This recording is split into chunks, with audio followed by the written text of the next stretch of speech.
പനിമഴയോ പുലരൊലിയോ കാലവേളമെഴുതിയൊലി കാവ്യ സംഗീതം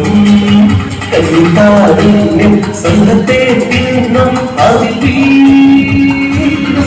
തേൻവണ്ണു ഞാൻ നനയും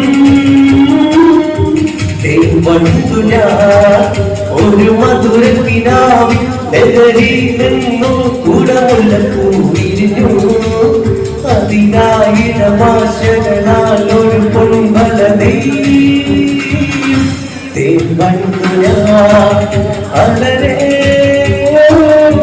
തേൻവണ്ണു ഞാൻ ഒരു മധുരത്തിനാവിൽ ലഹരിയിൽ നിന്നും കുടമുള്ള പൂവിരിഞ്ഞു അതിനായിരമാശകളാൽ ഒരു പൊൻവലതേ തേൻവണ്ണു ഞാൻ അലരേ തേൻവണ്ണു ഞാൻ